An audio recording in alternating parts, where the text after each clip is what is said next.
Hi hello ನಮಸ್ತೆ. ನಾನು ನಿಮ್ಮ ಕನ್ನಡಿಗ. ಆತ್ಮೀಯರೇ, ಹಳೆ ವರ್ಷವು ಕಳೆದು ಹೊಸ ವರ್ಷದ ಹಾದಿಗೆ ಬಂದಿಹುದು. ಉಳಿದ ಕನಸುಗಳು ಸಾಕಾರ ಆಗಲಿ. ಪ್ರತಿ ಕ್ಷಣವೂ ಬೇವು ಬೆಲ್ಲದ ಸಮರದಿ ಬೆರೆತು ಈ ಯುಗಾದಿ ನಿಮ್ಮ ಕುಟುಂಬಕ್ಕೆ ಸುಖ ಶಾಂತಿ ನೆಮ್ಮದಿಯನ್ನು ತರಲಿ ಅಂತ ನಾನು ಆಶಿಸ್ತಾ, ಎಲ್ಲರಿಗೂ ಮತ್ತೊಮ್ಮೆ ಯುಗಾದಿ ಹಬ್ಬದ ಶುಭಾಶಯಗಳು. ಈಗ ನಮ್ಮ ಮನೆಯಲ್ಲಿ ಈ ಯುಗಾದಿ ಹಬ್ಬವನ್ನು ಹೇಗೆ ಆಚರಣೆ ಮಾಡ್ತೀವಿ ಅಂತಕ್ಕಂಥದ್ದನ್ನ ನಾನು ತೋರಿಸ್ತೀನಿ. ಅದರಲ್ಲಿ ಮೊದಲ ಭಾಗ ಅಭ್ಯಂಜನ ಸ್ನಾನ. ಎಣ್ಣೆಯನ್ನು ಹಚ್ಚಿ ಸ್ನಾನ ಮಾಡುವಂತಹದ್ದು ಯುಗಾದಿ ಹಬ್ಬದಲ್ಲಿ ನಮ್ಮ ಹಿಂದೂಗಳಲ್ಲಿ ರೂಢಿಯಲ್ಲಿರ್ತಕ್ಕಂಥದ್ದು. ನೋಡಿ, ನಾವು ಎಲ್ಲ ನಮ್ಮ ಮನೆಯವರೆಲ್ಲರೂ ಸೇರಿ ಎಣ್ಣೆಯನ್ನು ಹಚ್ಚಿದ್ದೀವಿ. ಹೇಗೆ ಅಂತ ನೋಡೋಣ ಬನ್ನಿ. ನಾವು ತೆಗೆದುಕೊಂಡಿರ್ತಕ್ಕಂಥದ್ದು ಹರಳೆಣ್ಣೆ. ನೋಡಿ, ಇದು ಹರಳೆಣ್ಣೆ ನಮ್ಮ ಮನೆಯಲ್ಲೇ ಕಾಸಿ ತೆಗೆದಿರ್ತಕ್ಕಂಥ ಹರಳೆಣ್ಣೆ. ಇದು ಪ್ಯೂರ್ ಆಗಿರುತ್ತೆ, ಯಾವುದೇ ಕಲಬೆರಕೆ ಇಲ್ಲ. ನಾವು ನಮ್ಮ ತೋಟಗಳಲ್ಲಿ ಹೊಲಗಳಲ್ಲಿ ಹರಳನ್ನು ಬೆಳೆದು ಅದರಿಂದ ಅದನ್ನು ಎಣ್ಣೆಯನ್ನು ತೆಗೆದು ನಾವು ವರ್ಷ ಯುಗಾದಿ ಸಂದರ್ಭದಲ್ಲಿ ಈ ಹರಳೆಣ್ಣೆಯನ್ನು ನಾವು ರೆಡಿ ಮಾಡ್ಕೊತೀವಿ. ಹೊಸದಾಗಿರ್ತಕ್ಕಂತಹ ಹರಳೆಣ್ಣೆ ವರ್ಷ ಮಾಡ್ತೀವಿ ಯುಗಾದಿ ಸಂದರ್ಭದಲ್ಲಿ. ಇದು ನಾವೇ ತಯಾರು ಮಾಡಿರ್ತಕ್ಕಂಥ ಹರಳೆಣ್ಣೆಯನ್ನು ಈ ವರ್ಷ ನಾವು ಬಳಸ್ತಾ ಇದ್ದೀವಿ. ನೋಡಿ, ಇದು ಆರೋಗ್ಯಕ್ಕೆ ತುಂಬ ಒಳ್ಳೆಯದು. ಹರಳೆಣ್ಣೆ ಹಚ್ಕೊಳ್ಳಿ ಯುಗಾದಿ ಹಬ್ಬದ ಸಂದರ್ಭದಲ್ಲಿ ನೀವು ಸಹ. ಈಗ ಅಭ್ಯಂಜನ ಸ್ನಾನ. ಇದು ಎಣ್ಣೆ ಹಾಕ್ತಾ ಇದೆ. ಎಣ್ಣೆ ಹಾಕೋದಕ್ಕೂ ಮುಂಚೆ ನಮ್ಮ ಹಿರಿಯರು ಒಂದು ಮಾಡ್ತೀವಿ ನೋಡಿ. ಅಶ್ವತ್ಥಾಮ ಬಲಿ ವ್ಯಾಸ ಹನುಮಾಶ್ಚ ವಿಭೀಷಣ ಕೃಪಾ ಪರಶುರಾಮ ಸಪ್ತತೆ ಚಿರಂಜೀವನ. ಈ 7 ಹೆಸರುಗಳನ್ನು, ಈ 7 ಚಿರಂಜೀವಿಗಳ ಹೆಸರುಗಳನ್ನು ನಾಮಸ್ಮರಣೆಯನ್ನು ಮಾಡುವ ಮುಖಾಂತರವಾಗಿ ಹಿರಿಯ ಎಣ್ಣೆಯನ್ನು ಹಚ್ತಾ ಇದ್ದರು. ಆ ಒಂದು ನಾಮಸ್ಮರಣೆಯನ್ನು ನಾನು ಮಾಡ್ತಾ ಉದ್ದೇಶ, ಈ ಎಣ್ಣೆ ಸ್ನಾನವನ್ನು ಮಾಡುವುದರಿಂದ ದೇಹಕ್ಕೆ ಸದೃಢ ಆರೋಗ್ಯ ಆಯಸ್ಸು ಬರಲಿ ಅನ್ನೋ ನಿಟ್ಟಿನಲ್ಲಿ ಈ 7 ಹೆಸರುಗಳನ್ನು ಚಿರಂಜೀವಿ ಆಗಲಿ ಅಂತ ನಿಟ್ಟಿನಲ್ಲಿ ಈ 7 ಹೆಸರುಗಳನ್ನು ನೆನಪು ಮಾಡಿಕೊಂಡು ಹಿರಿಯರು ಹಿಂದೆ ಎಣ್ಣೆಯನ್ನು ಹಚ್ತಾ ಇದ್ದರು. ನಾವು ಸಹ ಆ ನಾಮಸ್ಮರಣೆಯನ್ನು, ಆ ಶ್ಲೋಕವನ್ನು ಪಠಣೆ ಮಾಡಿ ಎಣ್ಣೆಯನ್ನು ಹಚ್ತಾ ಇದ್ದೀನಿ. ನೋಡಿ, ಮೊದಲು ನೆತ್ತಿಯ ಭಾಗಕ್ಕೆ ಈ ಎಣ್ಣೆಯನ್ನು ಹಚ್ಚಬೇಕು ಅಂತ ಹೇಳ್ತಾರೆ. ತಲೆಯ ನೆತ್ತಿಗೆ ಮತ್ತು ಒಕ್ಕಳು ಇವೆರಡನ್ನು ಯಾವುದೇ ಕಾರಣಕ್ಕೂ ಮಿಸ್ ಮಾಡಬಾರ್ದು ಎಣ್ಣೆಯ ಸ್ನಾನದಲ್ಲಿ. ಅವೆರಡು ಇಲ್ಲದೇ ಇದ್ದರೆ ಅಭ್ಯಂಜನ ಸ್ನಾನ ಅದು ಅಪೂರ್ಣ ಅಂತ ಹೇಳ್ತಾರೆ ಹಿರಿಯರು.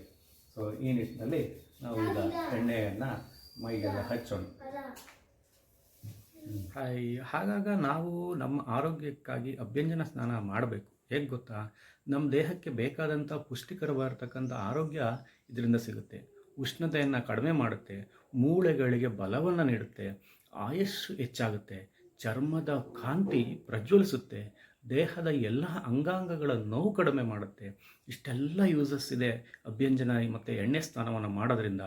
ದೇಹಕ್ಕೆ ಬೇಕಾಗುವಂಥ ಕ್ಯಾಲ್ಸಿಯಂ ಈ ಎಣ್ಣೆ ಸ್ನಾನದಿಂದ ಸಿಗುತ್ತೆ. ಅದರಿಂದ ಡಾಕ್ಟ್ರುಗಳು ಹೇಳ್ತಾರೆ, ವಾರಕ್ಕೊಂದ್ಸಲಿ ಆದರೂ ತಿಂಗಳಿಗೊಂದ್ಸಲಿ ಆದರೂ ಈ ಎಣ್ಣೆ ಸ್ನಾನವನ್ನು ಮಾಡಿ ಅಂತಕ್ಕಂಥದ್ದು. ಇದಕ್ಕೆ ಬೆಸ್ಟ್ ಆಗಿರ್ತಕ್ಕಂಥ ಎಣ್ಣೆ ಯಾವುದು ಅಂದರೆ ಎಳ್ಳೆಣ್ಣೆ ಅಥವಾ ಹರಳೆಣ್ಣೆ ಅಂತ ನಾವು ಕರಿತೀವಿ. ಎರಡರಲ್ಲಿ ಯಾವುದಾದ್ರೂ ಆಯಿತು.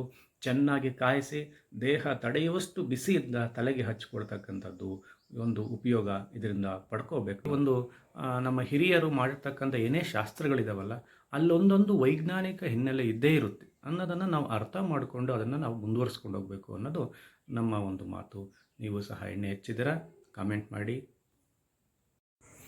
ಸೂರ್ಯೋದಯಕ್ಕೂ ಮುಂಚೆ ಬೆಳಗ್ಗೆನೆ ಎದ್ದು ಮನೆ ಬಾಗಿಲಿಗೆ ನೀರನ್ನು ಹಾಕಿ ಮನೆ ಮುಂದೆ ರಂಗೋಲಿಯನ್ನು ಬಿಡುವಂತಹದ್ದು ಸಂಪ್ರದಾಯ. ಅದರಲ್ಲೂ ಯುಗಾದಿ ಹಬ್ಬದ ದಿನ ಮನೆ ಮುಂದೆ ರಂಗೋಲಿ, ಮಾವಿನ ತೋರಣ, ಬೇವು ಬೆಲ್ಲ ಇವೆಲ್ಲ ತುಂಬ ಕಂಪಲ್ಸರಿಯಾಗಿ ನಾವು ಮಾಡ್ತೀವಿ. ನಮ್ಮ ಮನೆಯ ಮುಂದೆ ರಂಗೋಲಿ ಈ ರೀತಿಯಾಗಿ ಭಾಳ ಸಿಂಪಲ್ಲಾಗಿ ಬಿಟ್ಟಿದ್ದಂಥದ್ದು. ನೋಡಿ, ಇದು ನಮ್ಮ ಮನೆಯ ಮುಂದೆ ರಂಗೋಲಿ. ಈ ರೀತಿಯಾಗಿ ನಾವು ಚುಕ್ಕಿ ರಂಗೋಲಿ ಅಲ್ಲ ಇದು, ಆದರೂ ತುಂಬ ಚೆನ್ನಾಗಿ ಕಾಣ್ತಾ ಇದ್ದಂಥದ್ದು. ನೀವು ಯಾವ್ಯಾವ ಥರ ರಂಗೋಲಿ ಬಿಟ್ಟಿದ್ದೀರಾ ಹಾಕಿ ನೀವು ಸಹ. ನೋಡಿ, ಈ ಥರ ರಂಗೋಲಿ ಮತ್ತು ಮಾವಿನ ತೋರಣ ಇವೆಲ್ಲವನ್ನು ಕಂಪಲ್ಸರಿಯಾಗಿ ನಾವು ಹಾಕಿದ್ವಿ. ನೋಡಿ, ಈಗ ಮಾವಿನ ತೋರಣವನ್ನು ಕಟ್ಟೋಕ್ಕೆ ವ್ಯವಸ್ಥೆ ಮಾಡ್ಕೊಂಡಿದ್ದೀವಿ. ಇವತ್ತಿನ ಯುಗಾದಿ ಹಬ್ಬಕ್ಕೆ ರಂಗೋಲಿ ಬಿಟ್ಟು ಎಲ್ಲ ರೆಡಿ ಮಾಡಿದ್ದೀವಿ. ಈಗ ಮಾವಿನ ತೋರಣವನ್ನು ಕಟ್ಟಬೇಕು. ಮಾವಿನ ಮಾಡ್ಕೊಂಡಿದ್ದೀನಿ ಎಲ್ಲ. ನೋಡಿ, ಮಾವಿನ ತೋರಣಕ್ಕೆ ಮಾವಿನ ಎಲೆಯನ್ನೆಲ್ಲ ತಗೊಂಡು ಫ್ರೆಶ್ ಆಗಿದೆ ಮಾವಿನ ಎಲೆ. ಹಾರವನ್ನು ರೆಡಿ ಮಾಡಿ, ತೋರಣವನ್ನು ರೆಡಿ ಮಾಡಿ ಈಗ ಕಟ್ಟಬೇಕು. ಫೈನಲಿ ನಾವು ಮಾವಿನ ತೋರಣವನ್ನು ರೆಡಿ ಮಾಡಿದ್ವಿ. ಹೊಸ ವರ್ಷಕ್ಕೆ ಮಾವಿನ ತೋರಣವನ್ನು ಕಟ್ಟಬೇಕು. ಯಾವುದೇ ಪ್ಲಾಸ್ಟಿಕ್ ಎಲೆಗಳನ್ನು ಬಳಸಿ ಕಟ್ಟಕ್ಕೆ ಹೋಗ್ಬೇಡಿ, ಅದು ಅಶುಭ. ಮಾವಿನ ಎಲೆಗಳಿಂದ ಮಾಡಿದಂಥ ತೋರಣವನ್ನು ಮಾತ್ರ ಕಟ್ಟಬೇಕು. ಸಿಗುತ್ತೆ ಮಾರ್ಕೆಟ್ ಅಂತವ್ರಿಗೆ ಫ್ರೆಶ್ ಆಗಿ ಸಿಗುತ್ತೆ. ತಗೊಂಬಂದು ಮಾವಿನ ತೋರಣವನ್ನು ಕಟ್ಟಿ ಒಂದು ಶುಭದ ಸಂಕೇತ, ಯುಗಾದಿ ಹಬ್ಬದ ವಸಂತ ಕಾಲದ ಶುಭದ ಸಂಕೇತ ಇದು. ನೋಡಿ, ಈ ಥರ ನಾವು ಮಾವಿನ ತೋರಣದ ಜೊತೆಗೆ ಒಂದೆರಡು ಕಡ್ಡಿ ನೀವು ಬೇವಿನ ಎಲೆಯನ್ನು, ಬೇವಿನ ಸೊಪ್ಪನ್ನು ಅಲ್ಲಿ ಬಾಗಿಲಿಗೆ ಇಡೋದು ಶುಭದ ಸಂಕೇತ. ಇದು ಯುಗಾದಿಯ ಸಂಕೇತ. ಮಾವು ಬೇವು ಎರಡು ಸೇರಿರೆ ಯುಗಾದಿ. ನೋಡಿ, ನಾನು ಇಡ್ತಾ ಇದ್ದೀನಿ. ನೋಡಿ, ಈ ಥರ ಬಾಗಿಲಿಗೆ ಆ ಕಡೆ ಮತ್ತು ಈ ಕಡೆ ಬಲಭಾಗ ಮತ್ತು ಎಡಭಾಗಕ್ಕೆ ಬೇವಿನ ಎಲೆಗಳನ್ನು ಇಟ್ಟರೆ ಶುಭದ ಸಂಕೇತ. ಅದು ಏನಾಗಿದೆ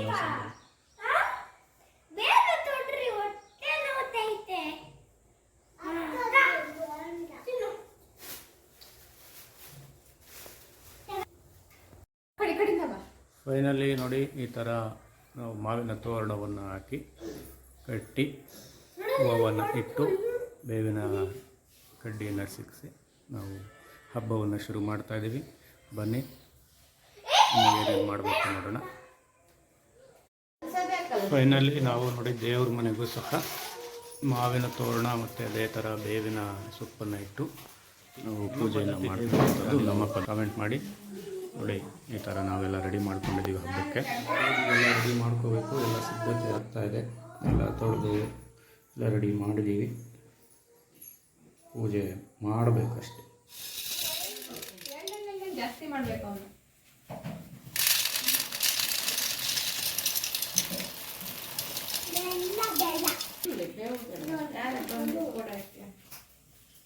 ಮಿಕ್ಸ್ ಮಾಡ್ತಾ ಇದ್ದೀವಿ ಈಗ. ಬೇವು, ಬೆಲ್ಲ ಮತ್ತು ಕಡಲೆಯನ್ನು ಮೂರನ್ನು ಸಹ ಮಿಕ್ಸ್ ಮಾಡಿ ನಾವು ಬೇವು ಬೆಲ್ಲವನ್ನು ಮಾಡ್ತಕ್ಕಂಥದ್ದು. ನೋಡಿ, ನಿಮ್ಗೆ ಎಷ್ಟು ಬೇಕೋ ಅಷ್ಟು ಬೇವು ಹೂವನ್ನು ಹಾಕ್ಕೊಳ್ಳಿ. ಕಹಿಯಾಗುತ್ತೆ ಅಂದರೆ ಸ್ವಲ್ಪ ಕಂಪಲ್ಸರಿಯಾಗಿ ಬೇವು ಹೂವು ಬೇಕೇ ಬೇಕು. ಬೇವು ಬೆಲ್ಲಕ್ಕೆ ಬೇಕೇ ಬೇಕು. ನೋಡಿ, ಜಸ್ಟ್ ಈ ಥರ ಮಿಕ್ಸ್ ಮಾಡಿ ಇದೆ ಬೇವು ಬೆಲ್ಲ. ನಾವು ಈ ಥರ ರೆಡಿ ಮಾಡ್ತೀವಿ. ನೀವು ಯಾವ್ಯಾವ ಥರ ರೆಡಿ ಮಾಡ್ತೀರ ನೋಡಿ. ಇದು ಬೆಸ್ಟು. ಬೇವು ಬೆಲ್ಲ ಅಂದರೆ ಈ ಥರ ಇರುತ್ತೆ. ನೋಡಿ, ಎಷ್ಟು ಚೆನ್ನಾಗಿದೆ ನೋಡಿ. ಆರೋಗ್ಯಕ್ಕೂ ಒಳ್ಳೆಯದು. ಹಬ್ಬಕ್ಕೆ ಕಂಪಲ್ಸರಿ ಮಾಡ್ತೀವಿ. ನೋಡಿ, ಎರಡು ಬೇವಿನ ಎಲೆಯನ್ನು ಹಾಕ್ತಕ್ಕಂಥದ್ದು.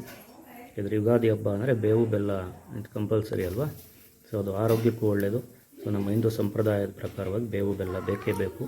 ನಮ್ಮ ಹಿಂದಿನ ಎಲ್ಲ ಕಹಿ ನೆನಪುಗಳನ್ನು ಮರೆತು ಹೊಸ ನೆನಪುಗಳನ್ನು ಪ್ರಾರಂಭ ಮಾಡುವಂತಹ ಒಂದು ಹಬ್ಬ ಇದು. ಇದು ಬೇವು ಬೆಲ್ಲ. ಇದನ್ನು ಒಂದು ಮಂತ್ರವನ್ನು ಹೇಳುವ ಮೂಲಕವಾಗಿ ಸೇವನೆ ಮಾಡಬೇಕು. ಸೊ ಇಷ್ಟು ಬೇವು ಬೆಲ್ಲ ಮಾಡ್ತಕ್ಕಂಥದ್ದು. ನಾವು ಯುಗಾದಿ ಹಬ್ಬಕ್ಕೆ ಹೊಸ ಬಟ್ಟೆಯನ್ನು ತಂದಿದ್ವಿ. ಸೊ ಯುಗಾದಿ ಹಬ್ಬಕ್ಕೆ ಎಲ್ಲರೂ ಹೊಸ ಬಟ್ಟೆಯನ್ನು ಧರಿಸಬೇಕು ಅನ್ನೋ ಒಂದು ಕಾನ್ಸೆಪ್ಟಲ್ಲಿ. ಸೊ ನಾನು ತುಮಕೂರಿನ ಎಸ್ ಮಾಲಲ್ಲಿ ಇಂಟ್ಯೂನ್ ಅಂತ ಇದೆ, ನಾನು ವಿಡಿಯೋ ಹಾಕಿದ್ದೀನಿ, ನೋಡ್ಬೋದು ನೀವು. ಎಸ್ ಮಾಲ್ದು ಅದರಲ್ಲಿ ಇಂಟ್ಯೂನ್ ಅಂತ ಇದೆ. ಅದರಲ್ಲಿ ಸ್ಟೈಲ್ ಯೂನಿಯನ್ ಅಂತಕ್ಕಂಥ ಒಂದು ಶಾಪ್ ಇದೆ. ಅಲ್ಲಿ ಒಳ್ಳೆ ಕ್ವಾಲಿಟಿ ಬಟ್ಟೆ ಸಿಗ್ತವೆ. ಸೊ ಅಲ್ಲಿ ನಾನು ಇವತ್ತು ಯುಗಾದಿ ಹಬ್ಬಕ್ಕೆ ನಮ್ಮ ಮನೆಯವರಿಗೆ ಮತ್ತು ನಮ್ಮ ಪಾಪುಗೆ ನನಗೆಲ್ಲರಿಗೂ ಬಟ್ಟೆ ತೊಗೊಬಂದಿದ್ದೆ. ಒಂದು ನೋಡಿ, ತುಂಬ ಒಳ್ಳೆ ಕ್ವಾಲಿಟಿ ಇದೆ. ಪ್ರೈಸು ಸಹ ರೀಸನಬಲ್ ಆಗಿದೆ. ನೋಡಿ, ಇದು ಅಲ್ಲಿ ಇಂಟ್ಯೂನಲ್ಲಿ ತೊಗೊಂಬಂದಿದ್ದಂತಹ ಶರ್ಟು. ಕೇವಲ ಇದು 599 ಇರಬೇಕೇನೋ. ನೋಡಿ, ತುಂಬ ಚೆನ್ನಾಗಿದೆ. ಕ್ವಾಲಿಟಿ ವೈಸ್ ಆಗ್ಬೋದು, ಕಲರ್ ವೈಸು ವೆರೈಟಿ ಕಲರ್ ಇದ್ದು, ಒಳ್ಳೆ ಹಬ್ಬಕ್ಕೆ ಒಳ್ಳೆ ಕಲರ್ಸ್ ಬಂದಿದ್ದು. ಚೆನ್ನಾಗಿದೆ ಶರ್ಟು. ನೋಡೋಣ, ವೇರ್ ಮಾಡ್ತೀನಿ. ಅಲ್ಲಿ ವೇರ್ ಮಾಡಿ ಚೆಕ್ ಮಾಡ್ಕೊಂಡು ತಂದಿದ್ದೆ. ನೋಡಿ, ಈಗ ನಾನು ವೇರ್ ಮಾಡ್ತಾಯಿದ್ದೀನಿ.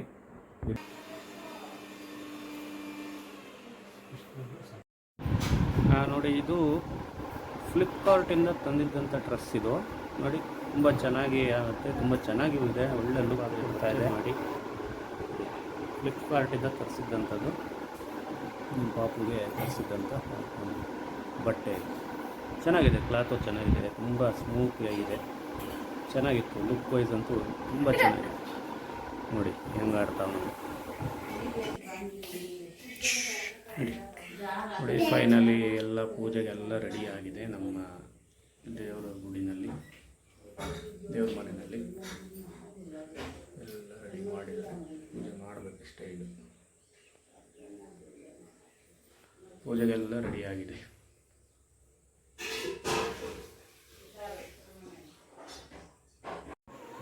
ಫೈನಲಿ ಒಬ್ಬಟ್ಟು ರೆಡಿಯಾಗಿದ್ದಾವೆ. ಪೂಜೆಗೆ ಊಟಕ್ಕೆ ಎಲ್ಲದೂ ಪೂಜೆಗೆ ತಳಿಗೆ ಇಟ್ಟು ಪೂಜೆ ಮಾಡಬೇಕು ಅಷ್ಟೇ. ಇನ್ನು ಇನ್ನೊಂದು ಕಡೆಗೆ ಬೇವು ಬೆಲ್ಲನೂ ಸಹ ರೆಡಿಯಾಗಿದೆ, ಪೂಜೆ ಮಾಡಬೇಕು. ವಡೆ ಮಾಡ್ತಾ ಇದ್ದಾರೆ, ವಡೆನೂ ರೆಡಿ ಆಗ್ತಾ ಇದೆ. ಊಟಕ್ಕೆ ಮಜ್ಜಿಗೆ ರೆಡಿಯಾಗಿದೆ ನೋಡಿ. ಈಗ ಬೇಸಿಗೆಗಾಲ ಶುರುವಾಗಿರೋದ್ರಿಂದ ಮಡಿಕೆ ನೀರು ತುಂಬ ಬೆಸ್ಟು.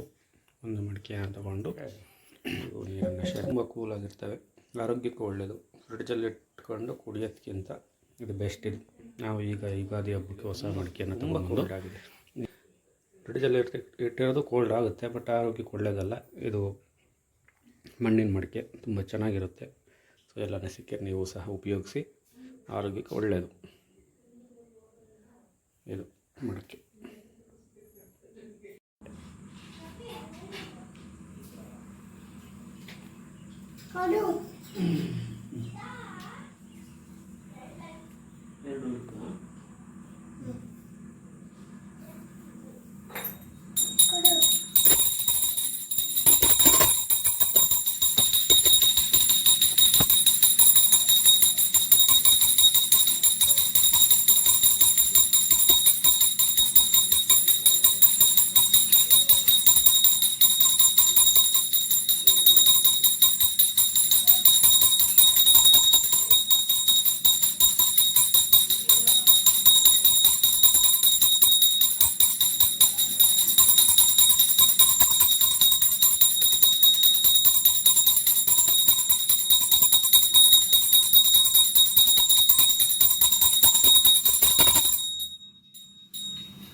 ಅದೇ ತಿಂತೀವಿ.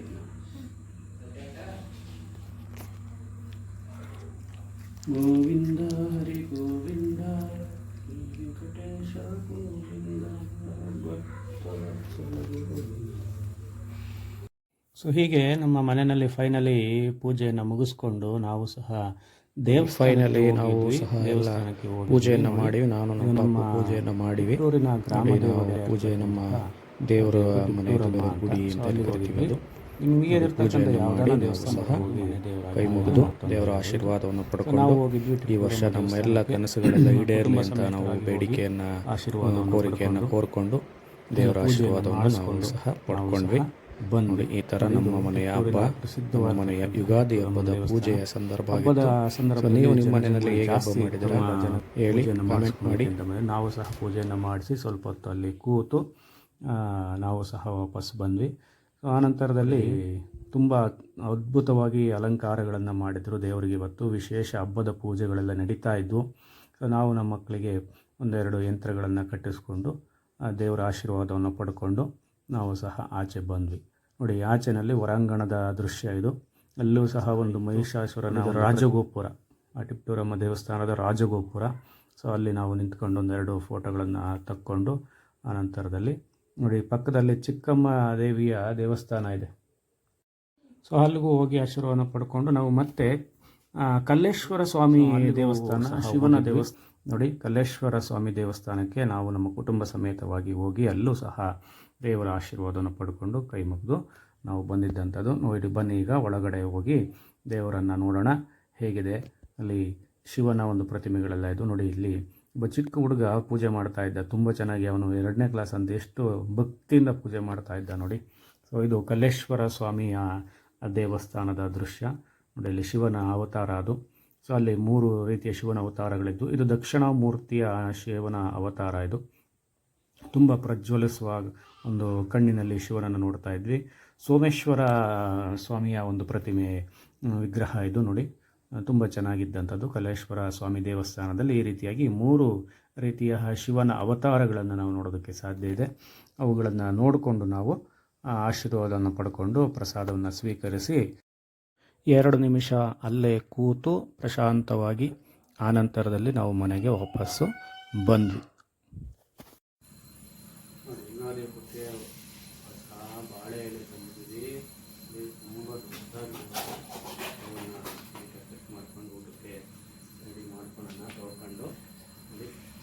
ತುಂಬ ಚೆನ್ನಾಗಿದೆ.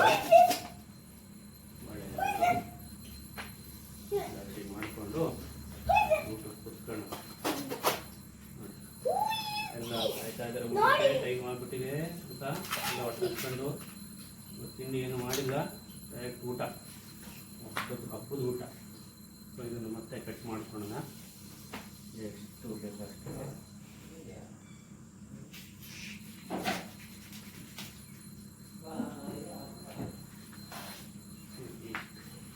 ಒಬ್ಬೊಬ್ಬರಿಗೆ ಒಂದೊಂದು ಕಟ್ ಮಾಡ್ಕೊಂಡಿಲ್ಲ. ಊಟಕ್ಕೆ ಎಲ್ಲ ರೆಡಿ ಆಗ್ತಾ ಇದೆ. ಸಾಕು ನೋಡಿ, ಈ ಬೇವು ಬೆಲ್ಲವನ್ನು ತಿನ್ಬೇಕಾದ್ರೆ ಈ ಮಂತ್ರವನ್ನು ಹೇಳಬೇಕಂತೆ. ಅದು ಹಿಂದೂಗಳ ಸಂಪ್ರದಾಯದಲ್ಲಿದೆ. ಶತಾಯುರ್ವಜ್ರ ದೇಹಾಯ ಸಂಪತ್ಕರಾಯ ಚ ಸರ್ವ ವಿನಾಶಾಯ ನಿಬಂಧಕಳಂ ಭಕ್ಷಣಂ ಅಂತ ಒಂದು ಮಂತ್ರ ಇದೆ. ಸೊ ಆ ಮಂತ್ರವನ್ನು ಎಲ್ಲರೂ ಪಠಣೆ ಮಾಡಿ ಈ ಬೇವು ಬೆಲ್ಲವನ್ನು ತಿಂದರೆ ಒಳ್ಳೆಯದು ಅಂತಕ್ಕಂಥದ್ದನ್ನ ಹೇಳ್ತಾರೆ ಎಲ್ಲರೂ. ಸೊ ನೀವು ಮಂತ್ರವನ್ನು ಹೇಳಿ ತಿನ್ನಿ. ನೋಡಿ, ನಮ್ಮ ಹುಡುಗರು ಎಲ್ಲ ಮಂತ್ರವನ್ನು ಪಠಣೆ ಮಾಡಿ ತಿಂತಾ ಇದ್ದಾರೆ. ಎಲ್ಲ ತಿಂದ್ರಪ್ಪ, ಎಲ್ಲ ತಿನ್ನಿ. ನಾವು ಸಹ ಸೇವನೆಯನ್ನು ಮಾಡ್ತೀವಿ. ಫೈನಲಿ ಪೂಜೆ ಮುಗಿಸ್ಕೊಂಡು ದೇವಸ್ಥಾನಕ್ಕೆ ಹೋಗಿ ಬಂದು ಊಟಕ್ಕೆ ಕೂತಿದ್ದೀವಿ. ಈಗ ಮನೆಯಲ್ಲಿ ಹಬ್ಬದ ಅಡುಗೆ ಆಗಿದೆ. ನೋಡೋಣ, ಕುಟುಂಬ ಸಮೇತವಾಗಿ ಊಟ ಮಾಡೋಕ್ಕೆ ಕುಂತಿದ್ದೀವಿ. ಬಡಿಸ್ತಾ ಇದ್ದಾರೆ ನೋಡಿ. ಎಲ್ಲ ರೆಡಿಯಾಗಿತ್ತು, ಅಡುಗೆದೆಲ್ಲ ಒಬ್ಬಟ್ಟು ಎಲ್ಲ ರೆಡಿಯಾಗಿದೆ ನೋಡಿ. ನಮ್ಮ ಮನೆಯಲ್ಲಿ ಮಾಡಿದಂತಹ ಹೋಳಿಗೆ ಅಥವಾ ಒಬ್ಬಟ್ಟಿವು, ಬೇಳೆ ಒಬ್ಬಟ್ಟು ನಾವು ಮಾಡಿದ್ವಿ. ಎಲ್ಲ ಬಡಿಸಿದ್ದಾರೆ, ಎಲ್ಲ ಬಡಿಸ್ತಾ ಇದ್ದಾರೆ ನೋಡಿ. ಒಬ್ಬಟ್ಟುಗಳು ತುಂಬ ಚೆನ್ನಾಗಿತ್ತು. ಅಡುಗೆ ಎಲ್ಲ ಈ ವರ್ಷ ತುಂಬ ಚೆನ್ನಾಗಿ ಆಗಿದೆ. ಊಟ ಹೀಗೆ ಎಲ್ಲ ತಂದೆಲ್ಲ ಬಡಿಸ್ತಾ ಇದ್ದಾರೆ. ಬಾಳೆ ಎಲೆ ಊಟ ನೋಡಿ. ಒಬ್ಬಟ್ಟಿಗೆ ಅಮ್ಮ ಮಾಡಿದ ಮರಳಾದ ತುವಿ ಜೊತೆಗೆ ಕಾಯಿ ಎಲ್ಲ ಸೇರಿಸ್ಕೊಂಡು ನಾವು ಊಟ ಮಾಡುವಂಥದ್ದು ಒಬ್ಬಟ್ಟಿಗೆ. ನಿಮ್ಮ ಕಡೆಗೆ ಕೆಲವರೆಲ್ಲ ಹಾಲನ್ನು ಹಾಕ್ಕೊಂಡು ಊಟ ಮಾಡ್ತಾರೆ. ಇನ್ನು ಒಬ್ಬಟ್ಟು ಚೆನ್ನಾಗಿ ಇದ್ದಂಥದ್ದು. ಮಜ್ಜಿಗೆ ಎಲ್ಲ ರೆಡಿಯಾಗಿತ್ತು. ಎಲ್ಲ ಕೂತ್ಕೊಂಡು ಊಟಕ್ಕೆ ನೋಡಿ. ಯುಗಾದಿ ಹಬ್ಬದ ಅಡುಗೆ, ಹಬ್ಬದ ಊಟ ರೆಡಿಯಾಗಿದೆ. ಈಗ ಊಟ ಮಾಡೋದಷ್ಟೇ ಬಾಕಿ. ನಿಮ್ಮ ಮನೆಗೆ ಏನೇನು ಹಬ್ಬದ ಊಟ ಮಾಡಿದ್ರಾ ಕಾಮೆಂಟ್ ಮಾಡಿ, ನೀವು ಹಾಕಿ. ಊಟ ಮಾಡೋಣ ಬನ್ನಿ, ಊಟ ಮಾಡೋಣ. ಒಬ್ಬಟ್ಟು ಊಟ, ಹೋಳಿಗೆ ಊಟ, ಹೋಳಿಗೆ ಸಾರು, ಕೋಸಂಬರಿ, ವಡೆ, ಹಪ್ಪಳ, ಪಲ್ಯ, ಮಜ್ಜಿಗೆ ಮತ್ತು ತುಪ್ಪ, ಕಾಯೆಲ್ಲ ಹಾಕಿ ನಾವು ಊಟ ಮಾಡ್ತಾಯಿದ್ದೀವಿ. ಸೊ ನೀವೇ ಊಟ ಮಾಡ್ತೀರಾ ನೋಡಿ. ಬನ್ನಿ ಊಟ ಮಾಡೋಣ.